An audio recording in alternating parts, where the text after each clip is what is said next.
дар замони имрӯз ҳифзи сулҳу субут аз масъалаҳои муҳим ба шумор рафта, аз ҳар нафар фарди худогоҳу ватандӯст ҳисси масъулиятро талаб мекунад. Зеро маҳз сулҳу субут аст, ки барои рушди тамоми самту соҳаҳо шароит фароҳам оварда, кафили зиндагии орому осудаи мардум аст. Дар замони имрӯз, ки илму техника бесобиқа рушд намудааст, ҳизбу ҳаракатҳои террористиву экстремистӣ бо роҳу воситаҳои нав нафарони ноогоҳу зудбоварро ба сафи худ аъзо ва ҳадафҳои нопоки худро ба воситаи онҳо мехоҳанд амалӣ намоянд. Коршиносон бар он боваранд, ки дар замони имрӯз масъалаи худшиносӣ, ҳушёру зирак будан аз ҳар вақта беш муҳимият пайдо намудааст. мо аз гузашта беш бояд зираку доно бошем, ватандӯст бошем, ватани худмона дӯст дорем. чихеле ки мегӯянд дӯст доштани ватан албатта аз имон аст. ҳар як ҷавони сарбаланди тоҷикистон бояд ки зиракии сиёсиро аз даст надода, барои пешрафти ватани азизи худ, барои пешрафти ҷомеаи худ саҳми арзандаи худро дар пешрафтани ватани маҳбубамон гузошта бошанд. авзои ҷаҳон ҳамон ноорому пешгӯинашаванда боқӣ мемонад. ҳизбу гурӯҳҳои тундрав фаъолияти худро ошкору ниҳон густариш бахшида, амнияту субут дар ҷомеаро халалдор намуда истоданд. ҳадафи чунин ҳизбу ҳаракатҳо пеш аз ҳама мағзшӯӣ намудани ҷавонони содаву гумроҳ ва бо ин васила бо роҳи ҷангу зӯроварӣ, даҳшатфиканӣ сарнагун намудани сохти конститутсионӣ ин ва он кишвар аст.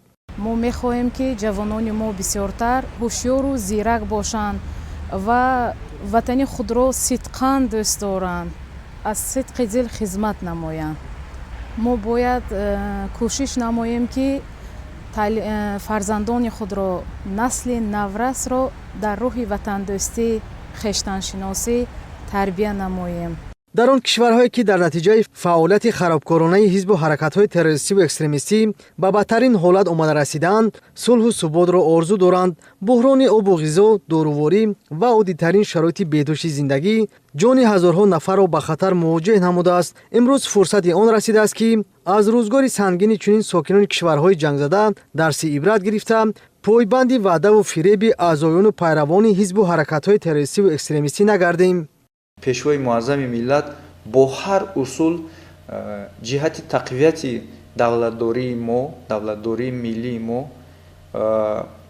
аз минбарҳои баланди созмонҳои байналмилалӣ, аз корбарии иқтисодӣ, иҷтимоӣ, сиёсӣ пояҳои давлатдориро мустаҳкам карда истоданд ва бояд мо ин ҳамаи заҳматҳо, ин ҳамаи пешроҳи истиқлолсозӣ, миллатсозӣ, давлатсозӣ рафтанро пайравӣ кунем ва ин кор албатта кори осон нест, чуноне ки мо гуфтем аҷдодони мо 500 сол давлат доштанд, 400 сол давлат доштанд ё ки ҳазорсолаҳо дар маҷмӯъ давлат доштанд ва имрӯз он ҳамаи мушкилотҳое ки барои ҳамаи халқияту миллату давлатҳои дунё қариб ки яксон таҳдид мекунад, барои мо низ таҳдид мекунад ва бояд мардум бо хусусан ҷавонон бо як эътиқоди устувор бояд